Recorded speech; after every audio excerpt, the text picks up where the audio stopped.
cuando llega la crisis de la mediana edad. Reflexionando con Leo, psicólogoalamano.com. Hola, qué alegría estar nuevamente con ustedes en un nuevo episodio de Reflexionando con Leo. En esta ocasión, la preocupación, auxilio. Llegó la crisis de los 40. ¿Existe de verdad? ¿Es real? ¿Es un mito?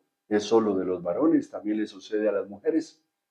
Pues ese es el tema que vamos a trabajar en este episodio. Bienvenidos.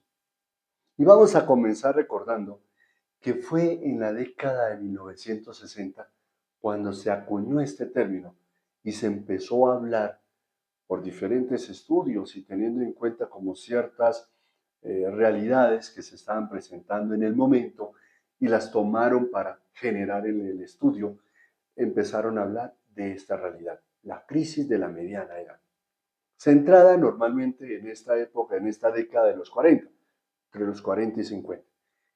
También se ha dado que es una realidad que se presenta en todas las personas. O sea, no es solamente en varones, no es solamente en mujeres, es en todos. Muchos hablan de ella sin conocer nada.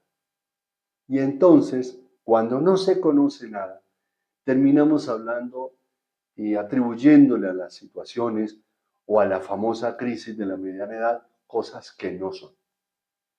Y también es un concepto solo de la sociedad occidental.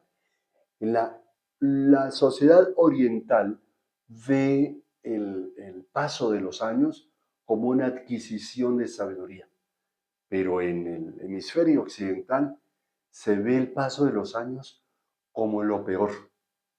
De hecho, hay literatura, hay música, bendita juventud, eh, eh, qué bueno regresar a esos años jóvenes, cuando yo podía hacer esto, cuando yo podía hacer aquello. O sea, siempre es en esa época y por eso, tristemente, muchas personas también buscan es cómo retrasar, como sea posible, el envejecimiento.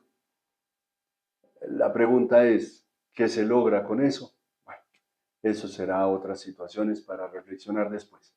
Recuerde que los episodios anteriores los puedes encontrar acá abajo en la descripción de este video. Allí aparecen los más cercanos. Igualmente los datos de contacto también por si los necesitas. Entonces, veamos señales de la crisis de la mediana edad, así en general. 1. Profunda tristeza y arrepentimiento. Quizá por las oportunidades de empleo perdidas, oportunidades, yo hubiera hecho esto mejor, yo hubiera hecho aquello mejor, hubiera tomado esta o aquella decisión. Son situaciones que normalmente se presentan en esta época porque viene como un replanteamiento del proyecto de vida, que incluso a veces no lo tenemos escrito, pero lo tenemos allí. Ay, yo hubiera querido hacer esto, yo hubiera querido, yo hubiera aprovechado. Y entonces empezamos a evaluar y eso genera tristeza con mucha frecuencia o arrepentimiento por las decisiones tomadas o dejadas de tomar. Otra señal es la inquietud y que me lleva a soñar despierto. Entonces es preguntarte cómo habría sido la vida si tuvieras tomado esta otra decisión.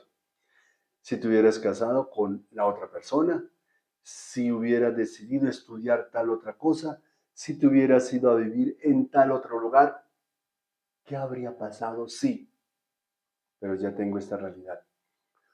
Una tercera señal es la irritabilidad.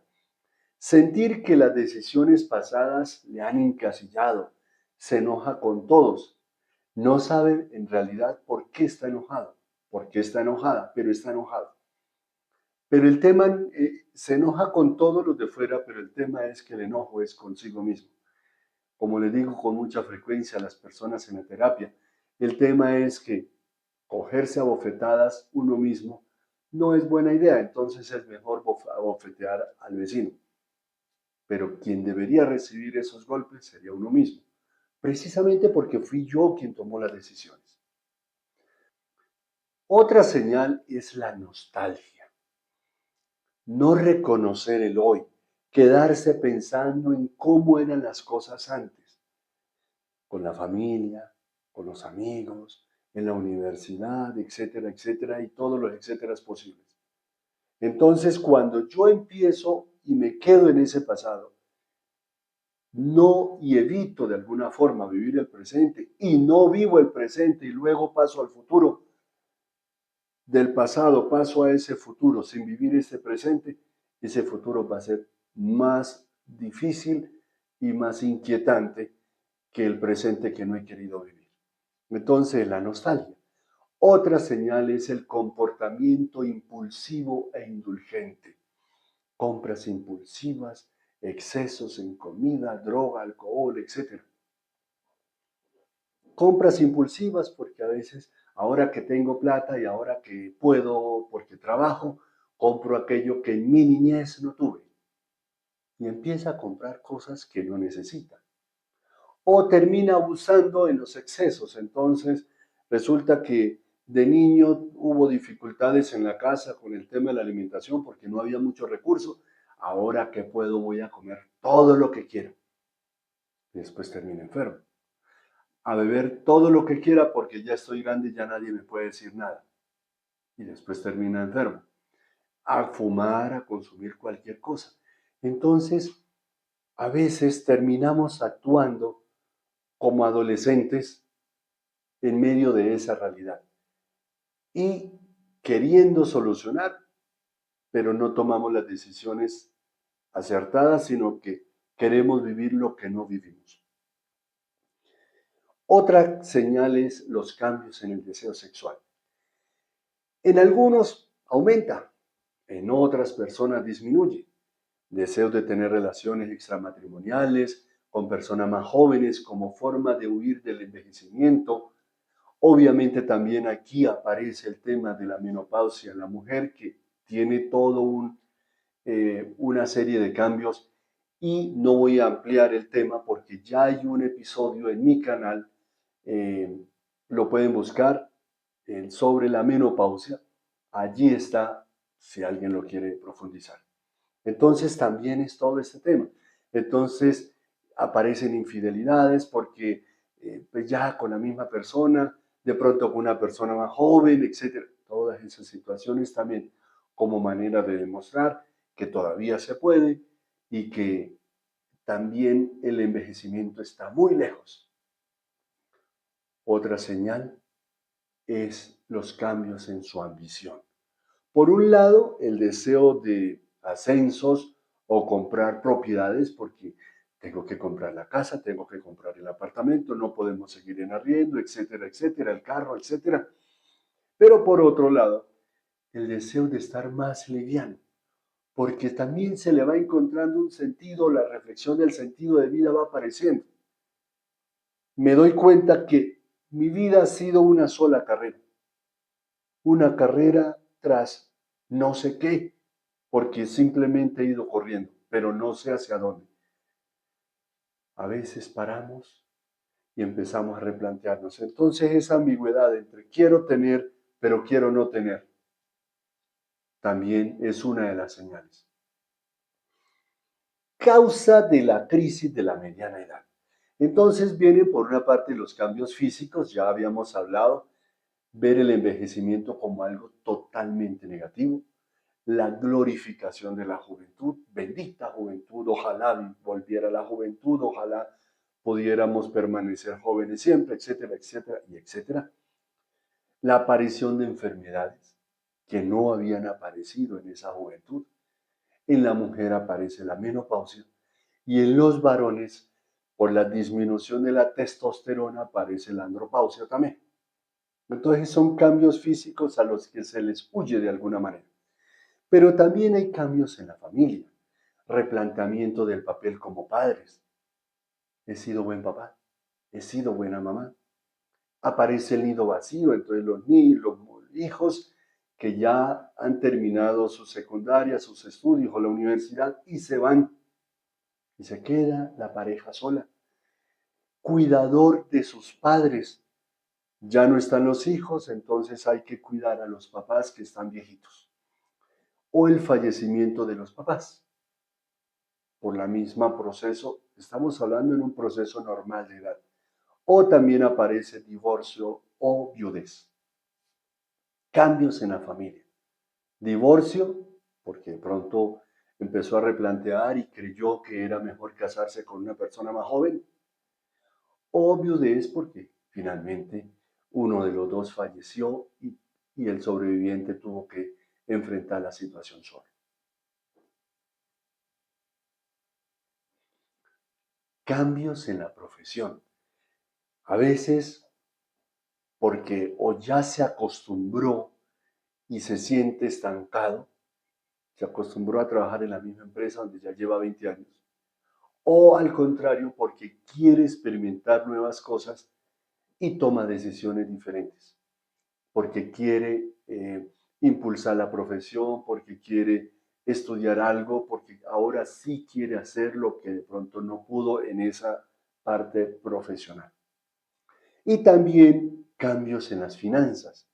Hoy de pronto necesita más dinero porque quiere comprar esto, porque quiere hacer este viaje, porque nunca lo había podido hacer porque estaba trabajando, porque los muchachos estaban, los niños estaban pequeños y ahora ya se fueron. Entonces, pérdida de empleo.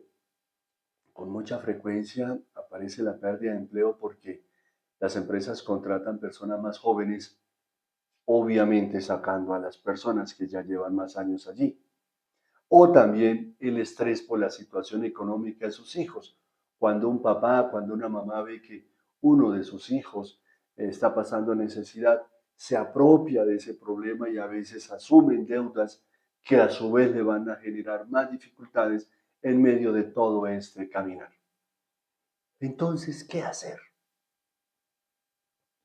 ¿Qué hacer con toda esta situación si es presentada, si se presenta en todas las personas o en la mayoría y podemos cambiar, podemos mejorar, podemos ¿qué? Primero, tener en cuenta que los cambios son inevitables. Tú vas a envejecer, quieras o no. Tus años van a avanzar, quieras o no. Eso va a pasar. Ya tú de pronto no eres el jovencito de 18, de 20 años. Ya tú tienes 40 o 45 años. O no eres la jovencita de 20 años. Entonces, reconocer que los cambios son inevitables. Pero eso también, eso no es negativo. Allí hay que reconocer entonces los sentimientos. Nunca reprimir cómo te sientes. Qué bueno que lo escribas. Me siento triste, me siento aburrido, me siento... ¿Cómo te sientes? Escríbelo. También identificar y aceptar lo que escape a su control. ¿Qué puedo cambiar? ¿Qué no puedo cambiar? Otra, familiarícese con la nueva realidad. Entonces aquí puedes replantear y reorganizar tu proyecto de vida personal. Y ojalá, si quieres saber algo sobre el tema, puedes revisar el video del inicio del año, que allí está sobre el proyecto de vida personal. Y también no tomar decisiones llevado por las emociones.